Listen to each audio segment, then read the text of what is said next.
Dans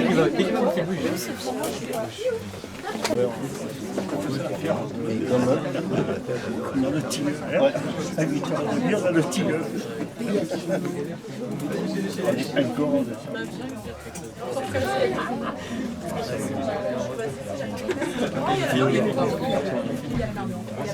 Bonsoir, bienvenue à la librairie Charlemagne.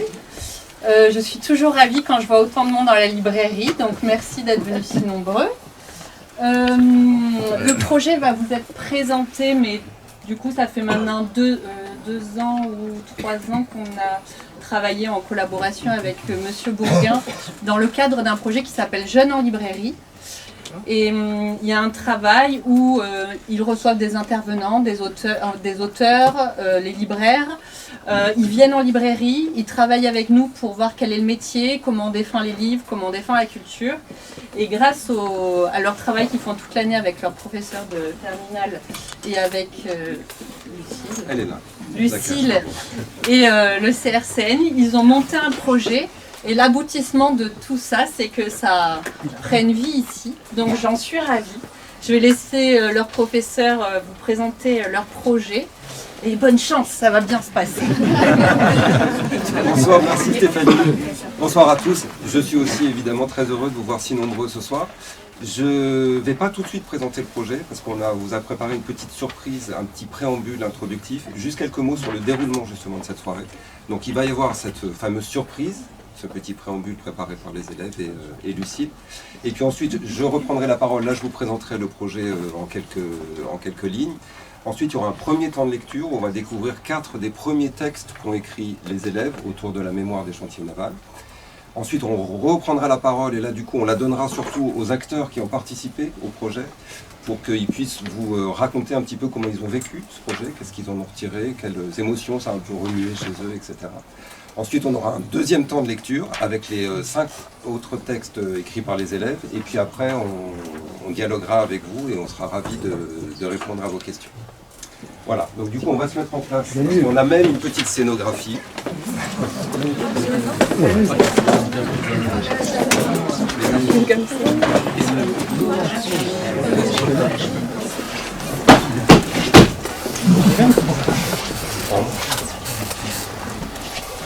Je m'appelle Jean-Claude. Je m'appelle Alain. Je m'appelle Guy. Je m'appelle Régis. Je m'appelle Jean-Luc. Je m'appelle Adeline. J'ai 80 ans. J'ai 76 ans. J'ai 80 ans aussi. J'ai 68 ans. J'ai 72 ans. J'ai 90 ans. Je suis entrée en 1971. Je suis entré en 1964. Je suis entré en 1938. Je suis entrée en 1930. Je suis entré en 1973. Je suis entrée en 1973 aussi. Je venais de la Seine. Je venais de Grenoble. Je venais de la Seine. Je venais de la Drôme. Je venais du Nord. Je venais de Bizerte. J'étais technicien de contrôle. J'étais ajusteur. J'étais traceur de sac. J'étais chaudronnier, tuyauteur. J'étais aussi ajusteur. J'étais menuisier. Atelier. Dessin. Paul. Parfait. Contrôlé. Emboutier. Assemblé. Détaillé. Classifié. Cintré. Vissé. Tracé. Coupé. Séquestré. Espéré. Lutter. En fait, tout part d'un livre que j'ai lu l'année dernière qui s'appelle La fin de l'homme rouge, qui est écrit par Svetlana Alexievitch, qui est une autrice biélorusse et qui a eu le prix Nobel en 2013 et qui a écrit ce bouquin qui rassemble des dizaines de témoignages de Russes qui racontent la décennie 90 qu'ils ont vécu, c'est-à-dire le basculement d'un monde communiste, donc un monde fermé et clos, à un monde qui s'ouvre au capitalisme libéral et qui du coup bouleverse totalement leur vie. Alors il y a des dizaines comme ça de témoignages qu'elle rassemble et elle réussit à former une espèce d'œuvre cathédrale un petit peu qui donne une perception de ce que pouvait être ce moment de bascule, évidemment absolument incroyable pour tous ces millions de Russes.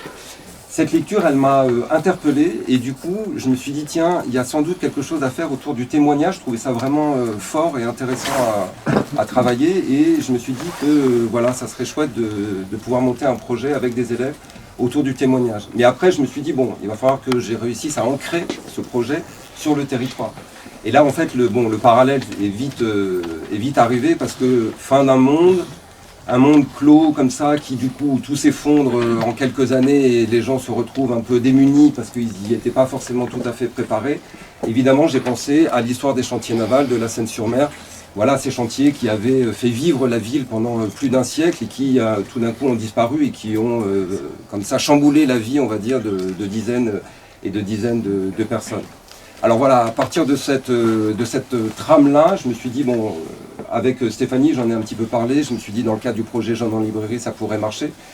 Et en discutant avec Valérie Lemercier, qui est la professeure documentaliste, que je cite parce que je veux la remercier, je lui disais, tiens, j'aimerais bien aussi travailler avec un auteur, parce que, bon, moi je ne suis pas auteur, et j'aimerais bien qu'avec ces témoignages, on réussisse à faire quelque chose d'un petit peu littéraire, parce que, en fait, on va lire tout à l'heure un extrait d'Alexievitch, et vous allez voir que, en fait, elle ne se place pas comme une historienne, mais plutôt comme une littéraire.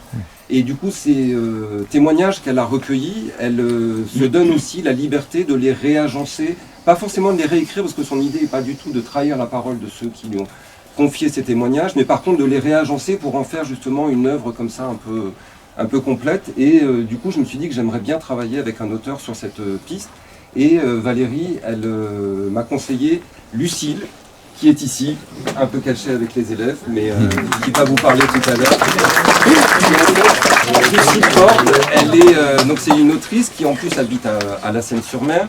Et quand je lui ai proposé le projet, elle m'a dit, écoute, figure-toi, ça m'intéresse pas mal parce que j'ai écrit moi aussi un livre qui s'appelle 86 années blanches et qui s'inscrit un petit peu, bon, tu le diras mieux que moi, mais dans justement la démarche d'Alexievitch, où en fait elle raconte l'année 86 et l'accident de Tchernobyl, qu'elle met aussi en parallèle avec la fin des chantiers, parce que 86, je crois que c'était une des premières dates qui annonçait la fin des chantiers navals.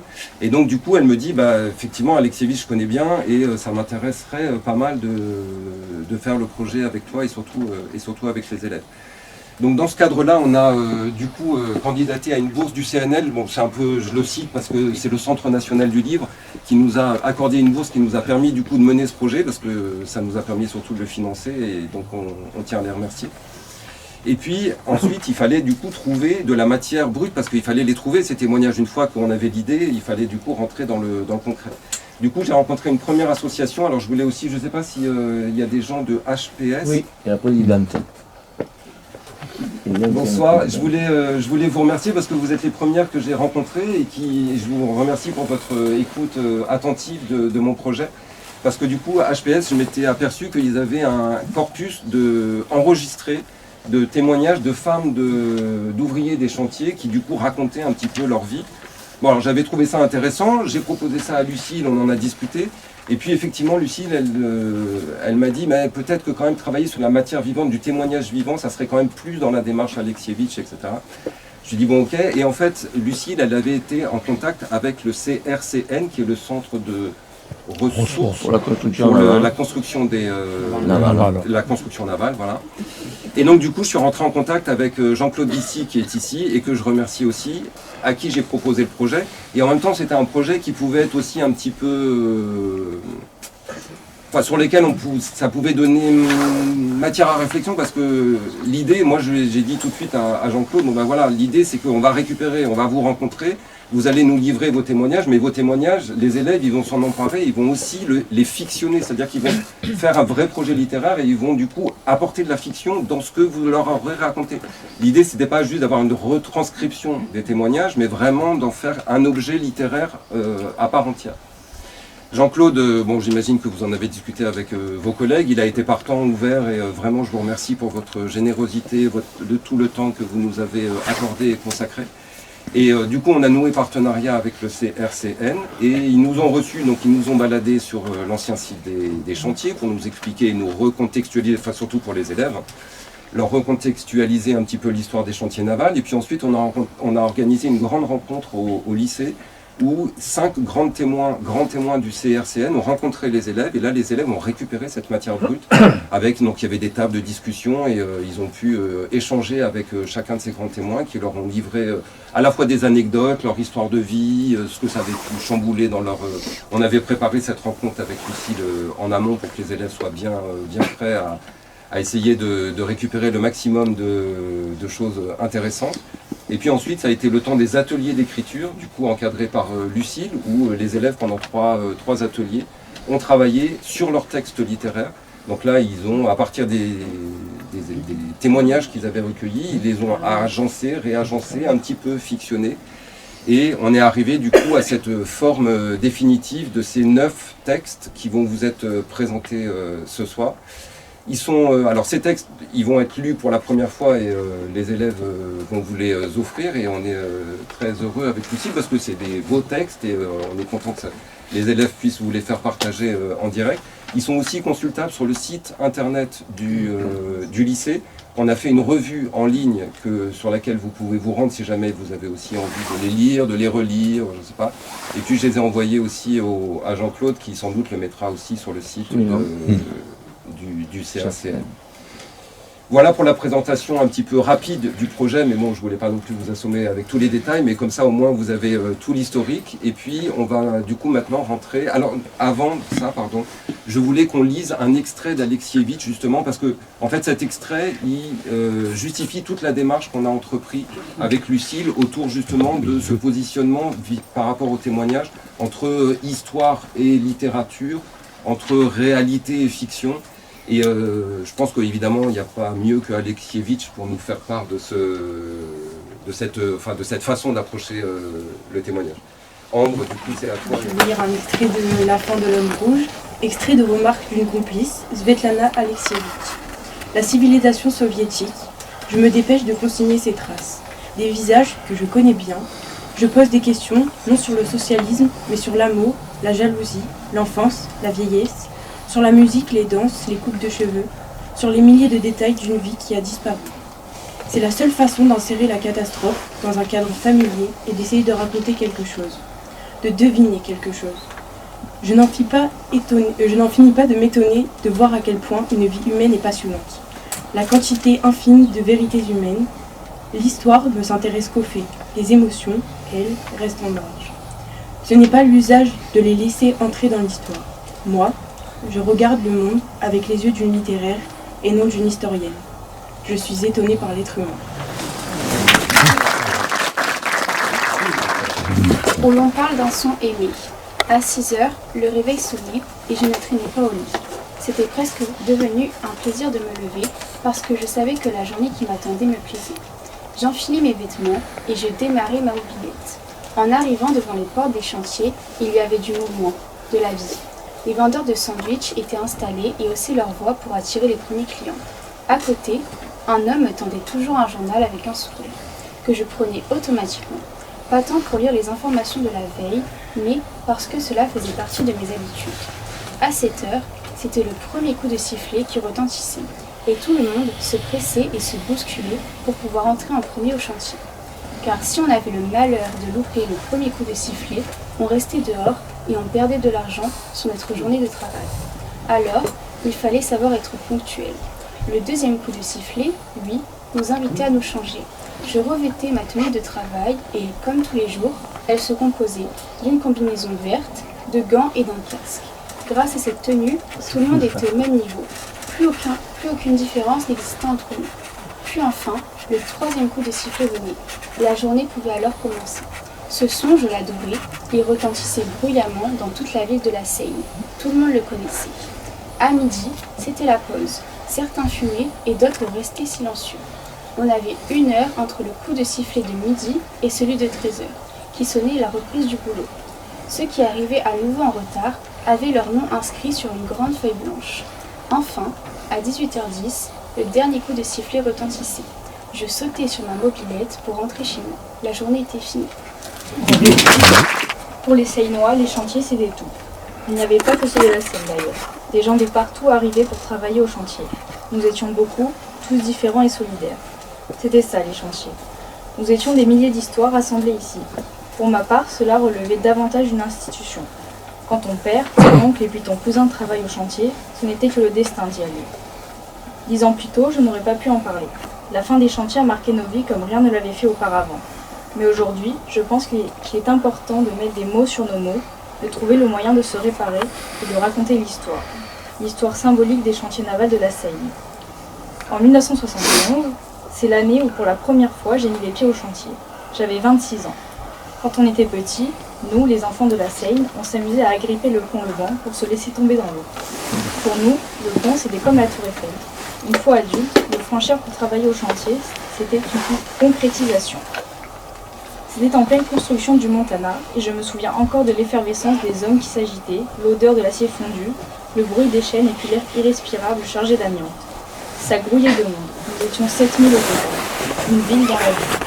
On m'a souhaité la bienvenue, on m'a fait une accolade, et pour la première fois, je me suis sentie appartenir à quelque chose, à une uniforme. Bien sûr, la vie n'était pas facile. Travailler au chantier, c'était présenté avec la mort. Si on se tenait au mauvais endroit au mauvais moment, on peut perdre un membre, on n'a rien de tout. Combien d'hommes étaient morts écrasés sous une plaque d'acier ou broyés par une machine? La vie était faite de deuil. Je ne me souviens même plus du nombre d'amis que j'ai perdus. Dans ces moments-là, tous les travailleurs se réunissaient pour rendre hommage, même si la plupart ne connaissaient pas le disparu. C'était un code, une empathie que seuls ceux qui vivent avec le danger ressentent entre eux. La pensée persistante du « et si ça avait été moi ?» On organisait des collectes, on récoltait des fonds pour la famille du défunt, la veuve se faisait embaucher à la réparation des uniformes. C'était ça, la vraie solidarité des chantiers. On ne laissait jamais personne derrière. Il y avait des jours plus beaux. Chaque hiver, le chantier fermait ses portes pendant une semaine pour les fêtes de fin d'année. Mais la veille de Noël, il y avait la fête. Tout le monde apportait à manger et nous faisions un grand déjeuner tous ensemble dans les chantiers pour célébrer le dernier jour. Ce n'était pas une journée productive, mais ça faisait partie de la tradition des chantiers. On levait un verre à l'année passée, fiers de notre travail. Pour nous, c'était extraordinaire. Mais le plus beau, c'était les lancements. Mon Dieu, ces bateaux. Quand un bateau était terminé, il fallait qu'il rejoigne la mer. C'était la fête à la Seine, une ambiance peu commune. Les écoles faisaient venir les classes, les familles des ouvriers se réunissaient, tout le monde applaudissait et on ressentait une communion ce jour-là. C'était très fort. Je me rappelle, au lancement du faire-ski, que la marraine n'arrivait pas à casser la bouteille de champagne sur la coque du bateau pour le baptiser. J'ai encore la chair de poule rien qu'en me souvenant du bruit des chaînes quand le bateau arrivait au bord de l'eau. Il fallait le voir, c'était une œuvre d'art. Il y avait de l'émotion partout. On chantait la Marseillaise, le prêtre de la Seine venait pour bénir le bateau. Dans ces moments-là, j'ai vu la Seine rayonner. C'était beau et c'était aussi une certaine fierté. La fierté de faire partie des chantiers navals de la Seine. On parle d'un titan qui tombe et d'un atelier qu'on dépaisse. Tout est fini. Je regarde en boucle la vidéo, celle du dernier espoir qui s'effondre. Il y a sur l'écran l'image du chantier, une image de la grande roue qui s'écroule, du titan qui tombe. Dans la mythologie grecque, les titans sont les divinités, enfants du ciel et de la terre. Pour nous, c'est notre outil de travail. Alors le titan qu'on abat, c'est le symbole de la fin des chantiers. Je me souviens de ce jour comme si c'était hier. La ville venait de s'arrêter. C'était le 30 janvier 1989. En décembre, personne n'aurait pu s'imaginer un tel désastre. Ni moi, ni ma femme, ni mes enfants. Ni mes collègues devenus mes amis dans la fortune comme dans l'infortune. Sur le port de la Seine, tout était décoré. L'esprit de Noël flottait dans l'air. Les étoiles dans le ciel reflétaient celles dans les yeux de mes deux fils. Comme tous les Noëls précédents, la collectivité du chantier venait offrir des cadeaux à mes enfants lors du grand repas qui nous réunissait tous, comme une deuxième famille. C'était la tradition. La nourriture et les rires circulaient comme de l'eau courante. Partout où je posais le regard, il n'y avait que des sourires. Nos contremaîtres rigolaient librement avec de simples ouvriers. À ce moment-là, il n'était plus question de nos origines, de nos classes sociales, de la hiérarchie ou de nos confessions. Nous formions tout simplement une seule et même famille. Je me souviens de cette dernière fête de Noël. Les enfants commençaient à somnoler et ma femme voulait partir aussi. Alors nous avons fait le tour des copains pour leur dire au revoir. Comme je prenais mon temps, ma femme a décidé de prendre les devants et a commencé à rentrer chez nous pour coucher les petits. Je me suis retrouvée seule avec un copain, Jean. Il était technicien de contrôle et nous étions rapprochés très vite après notre arrivée au chantier. Il m'a pris par les épaules et m'a confié comme un secret. « Hé, Guy, je sais pas si t'es au courant, mais il y a un des hauts placés un peu torché qui vient de me dire que bientôt nos chantiers vont totalement fermer. C'est bientôt la fin pour nous, c'est officiel. » Les rumeurs circulaient depuis un moment, mais là, tout espoir a disparu de mon corps. Pas maintenant, ce n'est pas encore totalement terminé, pas sans que l'on ait tenté quelque chose. 4 jours après cette fameuse soirée, tout le monde au chantier était au courant. Personne n'évoquait le sujet, mais on avait tous une idée précise en tête, manifester pour notre survie. Un matin de janvier, nous étions 1000, 2000, non 3000 à bloquer l'entrée des chantiers. Les chefs de cortège étaient nos délégués syndicaux, ceux qu'on avait élus, qui brandissaient fièrement nos slogans. Pendant plusieurs jours et plusieurs nuits sans interruption, nous avons occupé les lieux. bloquant la production et l'amarrage de navires. Malgré le froid, malgré la fatigue et malgré la pauvreté de notre vie actuelle, nous avons résisté. Le trou dans mon salaire commençait à se faire ressentir à la maison. Alors à contre-cœur, j'ai repris le travail. C'est difficile la grève. Sous mes yeux, je voyais mes amis se faire renvoyer, mon atelier se faire démolir et dépecer, alors que j'ai travaillé encore. Chaque jour était plus morose que le précédent, jusqu'au 30 janvier où mon monde s'écroula. Je perdis mon métier et le port s'égrouille. Ils nous ont tués.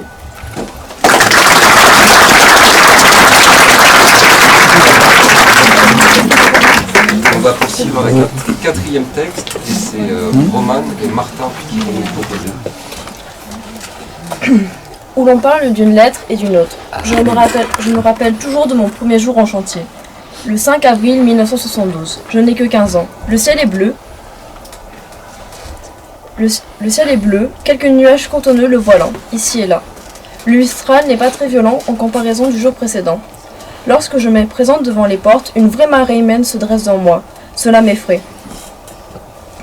Et j'ai envie de rentrer chez moi. Mais après quelques minutes, c'est enfin mon tour. On me conduit à mon poste et un ouvrier beaucoup plus âgé, qui arbore une calvitie étincelante, me donne quelques explications. La matinée passe tranquillement et vient l'heure du déjeuner. Une fois mon repas servi, je ne sais pas où m'asseoir avant qu'un groupe m'interpelle.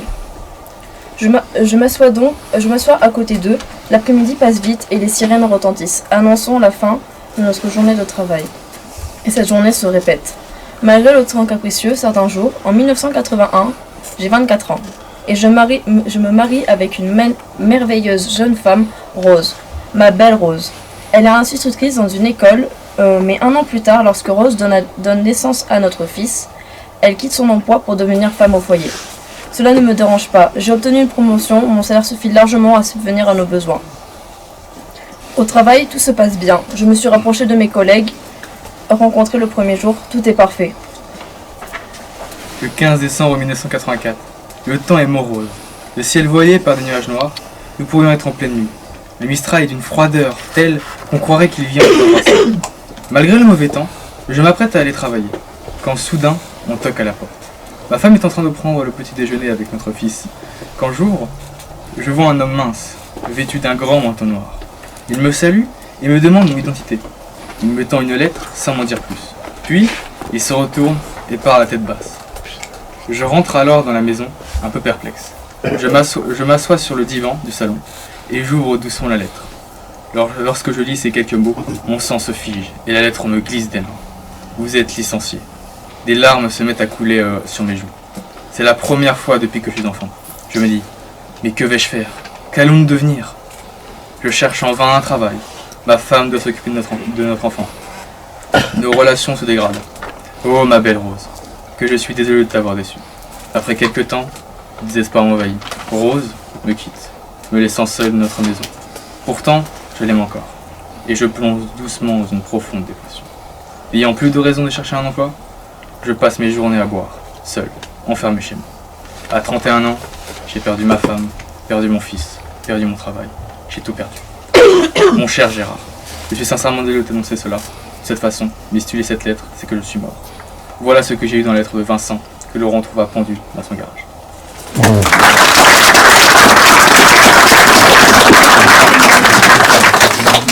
Alors voilà pour les premiers textes.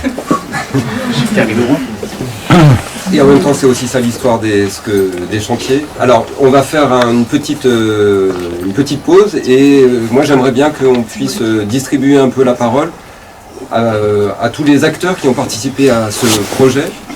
On peut interroger les élèves, mais évidemment aussi vous, chers messieurs. Moi, je voulais savoir, est-ce que vous seriez d'accord pour nous dire de quelle manière vous avez vécu cette expérience? Qu'est-ce que... Je me caractéristique des anciens du chantier d'être un peu sourd par rapport Allez, on vous écoute. Personnellement, moi je triche un peu parce que j'ai eu les textes avant, donc je les ai lus. Et bon, bien sûr, ça m'a énormément touché. J'ai que 2 mots à dire, c'est bravo et merci. Bravo à vous d'avoir récupéré cette information brute et de l'avoir traduite en... J'ai ressenti des petits tableaux jusqu'à maintenant, qui m'ont fait une grande fresque.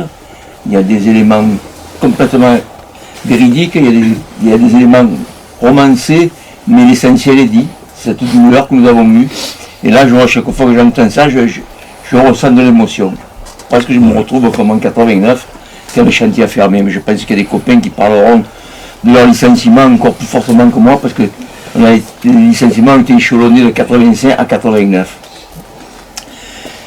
Bravo aussi à ce partenariat. C'était un projet qui nous a enthousiasmés. Personnellement, j'ai dit c'est un beau projet parce que il met en relation des élèves, un enseignant, des anciens du chantier, la librairie Charlemagne. C'est un beau projet. Et là, on en a la démonstration que c'était un beau projet, c'était une bonne idée. Donc une très bonne idée, Guillaume, de nous avoir contactés. Merci au HPS aussi de vous avoir orienté un petit peu vers nous. Et je voudrais rajouter quand même deux choses. La première, c'est qu'ici, il y a deux enseignantes, il y a Anna Mansour et Cécile Merclès, qui sont une du collège Paul-Éluard et une autre du collège Bosco, avec qui nous faisons le même travail un petit peu que ce qu'on fait avec vous. Alors c'est pas exactement, c'est aussi des rencontres avec les élèves. Et c'est vraiment la mission du CRCN, de rencontrer le public pour transmettre la mémoire. Et ça, c'est notre boulot.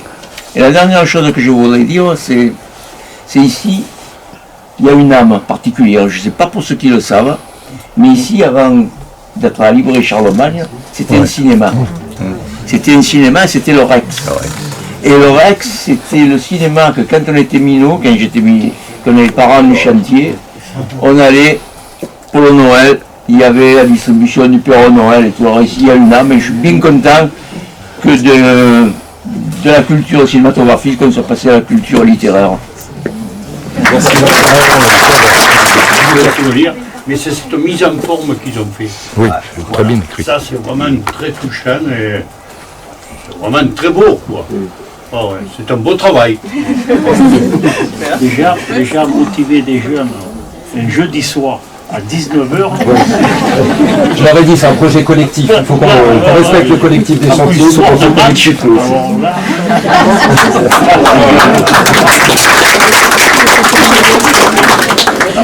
voudrais revenir sur le texte de l'homme en noir, du jeune homme là.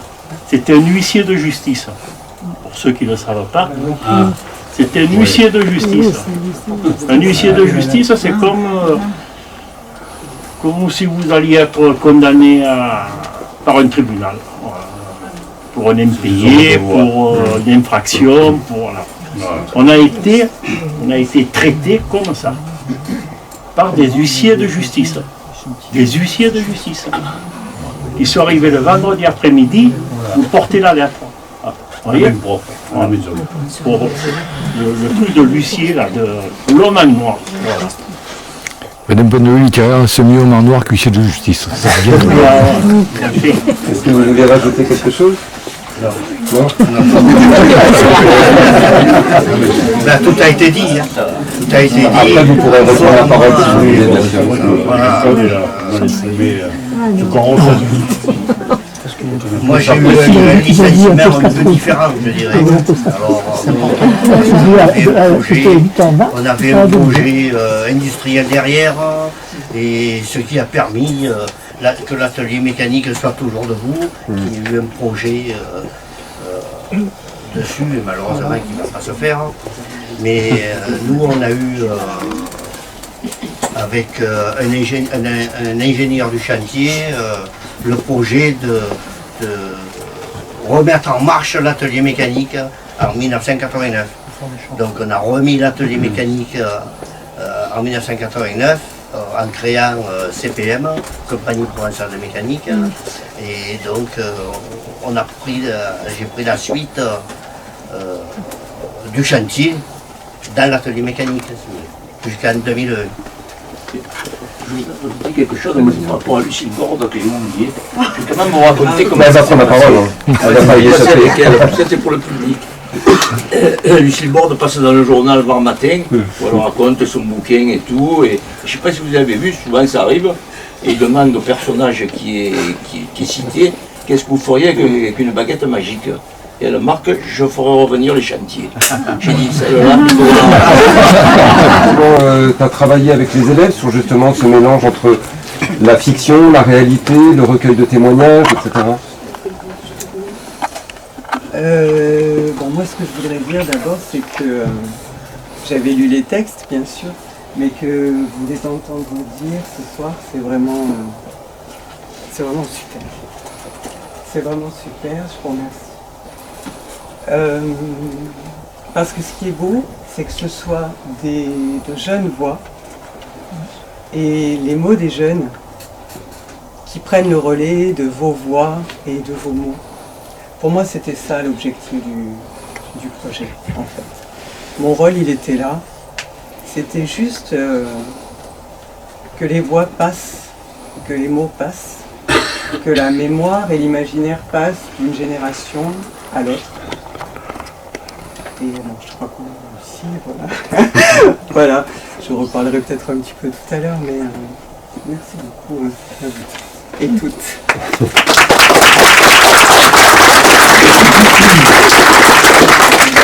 Et vous les élèves, est-ce qu'il y en a un ou une d'entre vous qui voudrait nous dire, parce que par exemple Elias et Tiffany, je crois que vous quand vous étiez... Travailler, donc c'est-à-dire que la ville de la Seine-sur-Mer, c'est une ville qui a une histoire quand même qui est importante, et la travailler et l'étudier avec ceux qui l'ont vécu, c'est ça qui est le plus intéressant, parce que c'est, comment dire, aujourd'hui c'est des choses qu'il faut faire vivre, parce que faut aussi faire valoir la valeur de certains projets. Donc certains projets qui sont des fois mis à mal par certaines infrastructures, mais qu'il faut faire vivre, parce que les chantiers, c'est l'histoire de la Seine-sur-Mer. Donc si aujourd'hui on laisse tout tomber, ben, c'est pas bon. Il faut que cette ville dure et que son histoire dure aussi dans le temps, parce que c'est comme dans toutes les villes, j'aimerais dire, voilà, et d'avoir continué ce projet, de l'avoir déjà vécu plus jeune, c'est vrai que c'est intéressant quand on est jeune, mais là à un âge où on commence à avoir une certaine réflexion sur plein de sujets, plein de conditions, donc comme on étudie en géopolitique avec tout ce qui est des conflits et l'histoire qui a pu se passer dans notre monde, avoir cette conscience et savoir que ça s'est passé ici et que des personnes qui sont à même pas un cycle de nous l'ont vécu, c'est fort, et ça nous rappelle des fois que faut quand même penser à ce qui se passe et penser aux conséquences. C'est quand même un projet qui a été assez puissant pour nous-mêmes élèves, et je pense aussi pour notre professeur et maîtresse Lucie. Oui, bien pour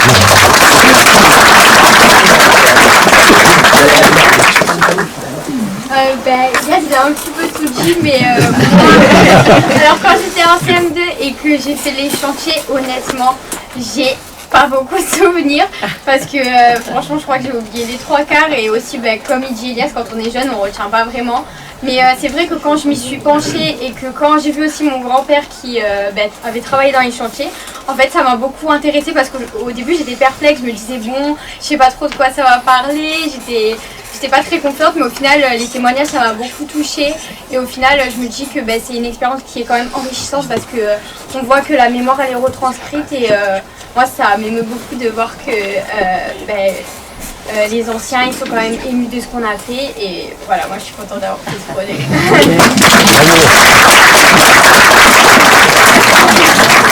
Moi je rajouterais juste une petite touche aussi. C'est vrai que j'ai été vraiment ravi de faire ce projet avec vous et avec Lucille, et évidemment avec vous messieurs.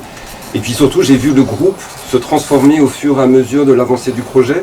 Et je crois que du coup cette solidarité là que vous avez vécue, ils sont en train aussi de la construire dans le groupe grâce à ce projet, et ça c'était assez beau. Du coup il y a des personnalités qui se sont révélées, des personnalités qui ont pu s'affirmer aussi, et du coup je trouve que ça vous fait avancer, et du coup évidemment ça me fait plaisir.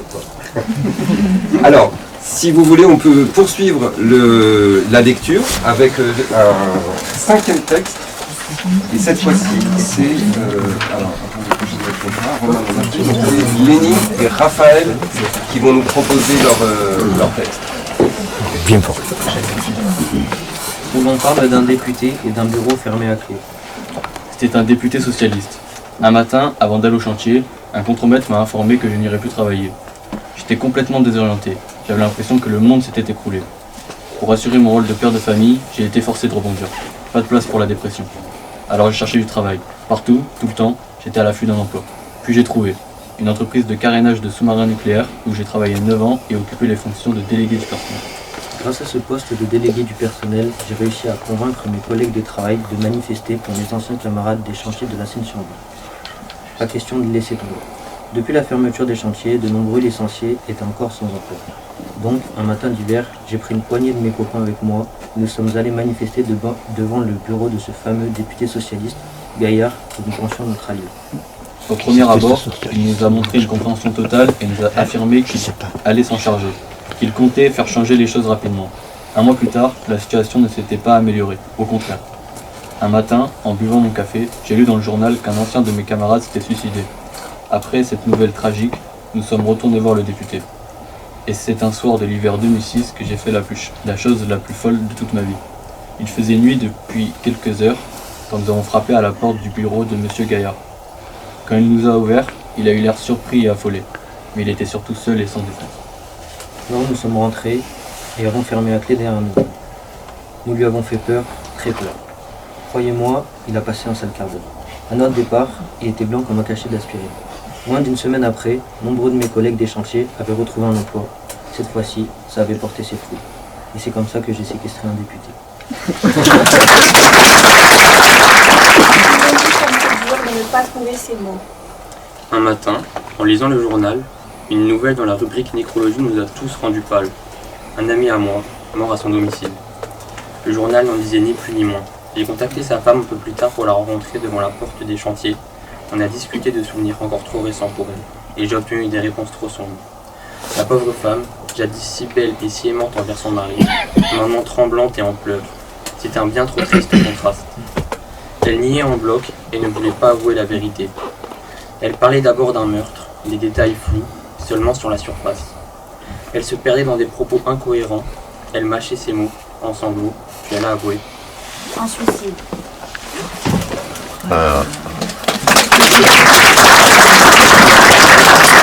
Lors d'une matinée ensoleillée, il fallait que je rebondisse.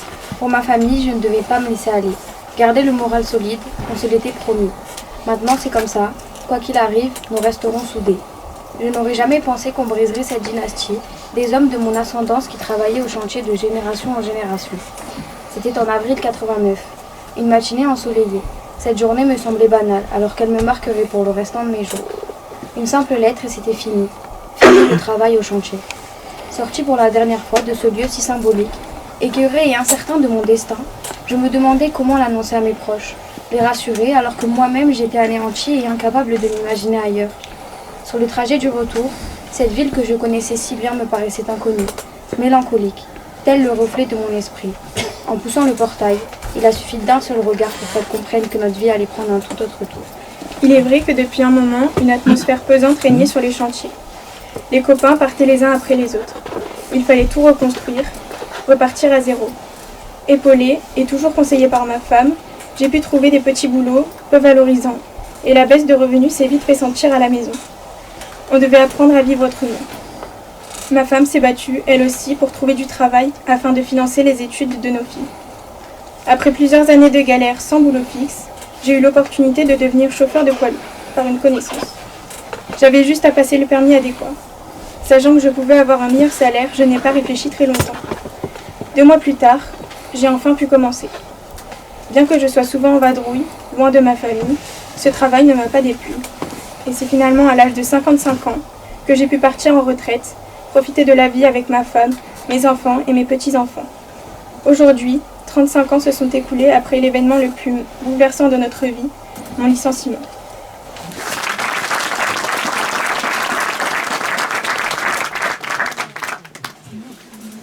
Alors pendant que Elissa se réinstalle, on va poursuivre avec un texte de Sophia et Zoé.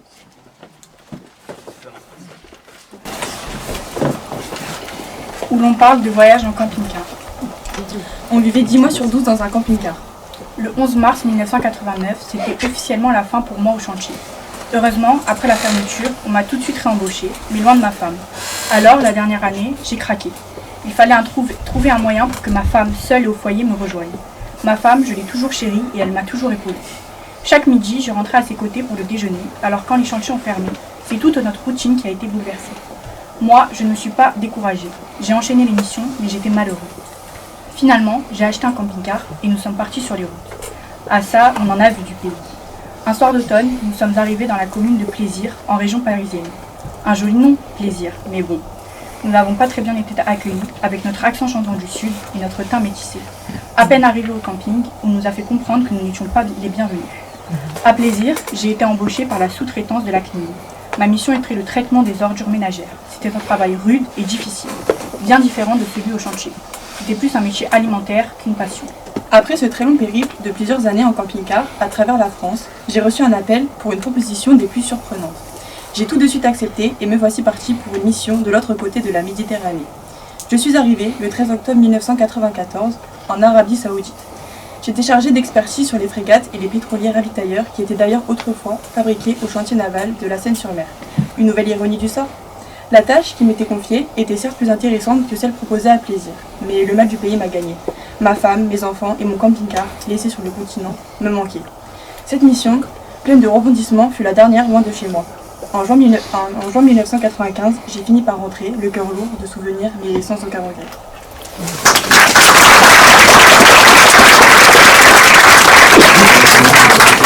Et on va terminer avec le texte de Elias et Tiffany. Où l'on parle d'une grande porte et d'un petit incendie. En cette journée de grand soleil, nous nous retrouvons à l'ombre de nos premières émotions. Nous nous revoyons sans rides, sans cheveux blancs, pas de canne à l'horizon, aucune peine. Nous étions 100, nous ne sommes aujourd'hui plus que le quart à nous souvenir et à refaire le temps. Moi, je raconte encore une fois cette journée de juin 1972, ma première journée. J'avais 14 ans. Ce jour-là, je suis parti à 4 h du matin de hier et j'ai pris le premier bus en direction de la grande et belle porte des chantiers de la Seine. Cette porte, elle était vraiment imposante. Je voulais tenter ma chance. Pourquoi je voulais travailler au chantier? Mes parents étaient agriculteurs. Cependant, ce domaine ne me plaisait pas trop. Je voulais faire usage de mes mains et la terre ne me permettait pas de subvenir à mes besoins.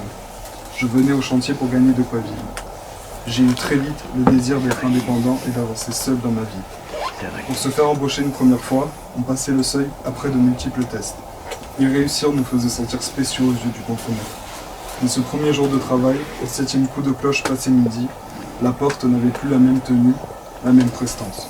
J'étais prêt à laisser tomber et à rentrer chez moi. J'aurais pu jurer que je ne reviendrais pas le lendemain, que je ne me présenterais pas à la porte une deuxième fois, car ce monde m'était encore trop inconnu. Il m'intimidait. J'avais une sensation de vertige au milieu de ces ouvriers acharnés depuis des décennies.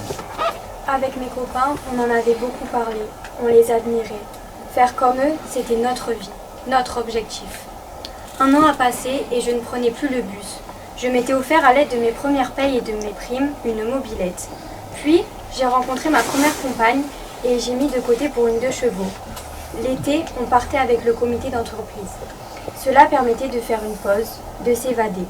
Un été, nous sommes partis à Barcelonnette pour faire des excursions durant 5 jours afin de retrouver le calme et la sérénité que la nature pouvait nous offrir. Le bruit des oiseaux avait remplacé le temps d'un instant les sonneries assourdissantes des chantiers. Ces sonneries avaient intégré notre quotidien et elles faisaient partie de nous. Le 3e soir, passé minuit, je me suis retrouvée avec mon meilleur ami Roger autour d'un feu de camp pour parler des premiers jours. La nostalgie nous avait fait enquiller quelques verres de Ricard et au moment de se relever pour rejoindre nos compagnons, Roger a fait un pas de travers dans le feu et s'est allumé un brasier sur la tête. Malgré notre état, nous avons réussi à éteindre ses cheveux. Il me semble que je n'ai jamais eu un aussi gros fou rire. Encore aujourd'hui, dès que j'y pense, je souris.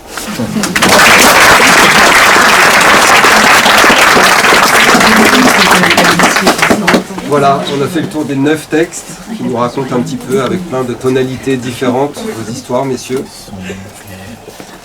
On est là pour vous maintenant si vous voulez poser des questions ou échanger. Avec ce qu'avaient écrit les élèves, que la littérature était politique. On oppose toujours la littérature et l'histoire, et puis on a tendance à penser que les littéraires sont de doux rêveurs. Je voudrais dire qu'on fait des rêves politiques aussi. Et que c'est vraiment important en fait que les élèves ils aient pu écrire comme ça vos histoires. Parce que oui, pour moi ça fait vraiment partie de l'apprentissage et de la sensibilisation et ça complète bien ce que vous faites en cours en fait. Se rendre compte que parler c'est politique et qu'il y a plein de manières de parler et qu'on peut aussi raconter. Et voilà, moi j'espère que certains d'entre vous ont découvert ça aussi, que la littérature était politique et que derrière les faits, la politique elle s'incarne dans des vies, dans des personnages, dans des histoires, des anecdotes qui ont l'air de rien et qui en fait disent beaucoup. Donc voilà, moi je suis très contente en fait des choix que vous avez faits. Il y a des choix qui m'ont surpris. En fait, moi je m'attendais à ce que... Mais bon, parce que voilà, c'est moi, j'ai mon âge et pas le leur. En fait, je m'attendais à des textes, je sais pas, de lutte, quoi, de revendication. Je me disais, ils vont entendre passer une espèce de... Ouais, de combat, enfin. Et en fait, ils ont surtout entendu toutes les difficultés que vous avez traversées. Et ça m'a surprise, ça. Mais ouais, voilà, je crois que c'est de leur génération aussi de peut-être redécouvrir ces luttes et de se rendre compte que il y a des enjeux en fait, il y a des enjeux politiques, il y a des modes de vie et de combat, voilà, à mener. Et puis vous aurez les vôtres, hein. Ça, voilà. Comptez sur la vie pour vous donner les vôtres. Mais c'est fort de penser à ça ensemble, quoi. Voilà, souvent on est seul, c'est bien d'être ensemble pour penser à ça. Même à côté de Cannes, il y avait le montant qui nous avait peu joué. Tout à l'heure, lui, il allait nous refaire vivre le chantier. On avait presque cru. Mais non, c'était dans le tapis, et voilà, qui nous a fait. Donc là, le son, on l'a mis. Par contre, alors là, c'est individuellement. Chaque mois, après, je me suis reconverti. Ça s'est bien passé pour moi. Notre copain, ça a été une catastrophe. On l'a dit, donc c'est très personnel. Et mais bien sûr, le moment le plus difficile pour moi, on savait qu'à la date de notre licenciement, je connaissais la date, c'était le 29 février, 28 février, c'était fini. Je me suis dit, bien avant, qu'est-ce que je vais faire? Qu'est-ce que je vais faire? Quand j'ai trouvé, ça a étalé. Il y a des copains que ça a été beaucoup plus difficile, dis ton témoignage, qui t'ont vécu, toi. Oui, moi dans les témoignages, il m'appartient toujours aux élèves de présenter les luttes. Donc je viens d'une région du Nord, Pas-de-Calais, et je suis né dans un coron. Donc très jeune, je voyais les mineurs sortir en noir. À l'époque, ils se battaient ils n'avaient pas de moyens de se nettoyer. Hein. Ils se nettoyaient dans l'arrière-cour, et c'est la femme qui s'occupait de nettoyer son mari. Et donc, j'ai toujours travaillé, dès que j'ai pu travailler, j'étais ajusteur et j'ai travaillé dans des grandes entreprises métallurgiques dans le Nord.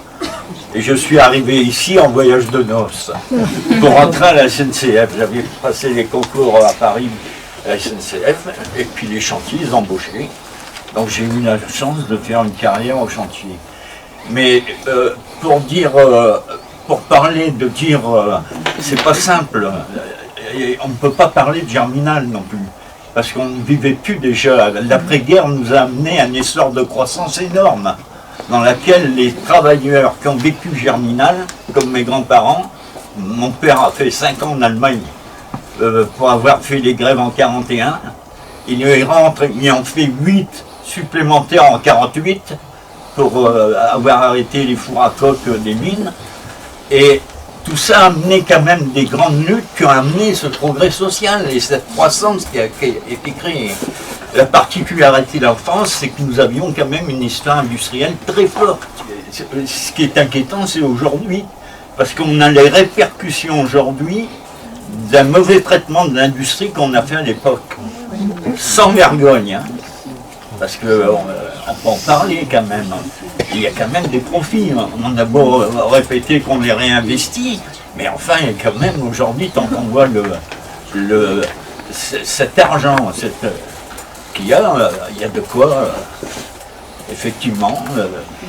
Mais moi, effectivement, j'ai vécu, ça a été très dur pour moi, parce que j'ai été mis 2 fois à la porte de l'Arsenal. Je voulais tous vous remercier pour votre attention et je voulais dire un grand bravo aux élèves. Merci.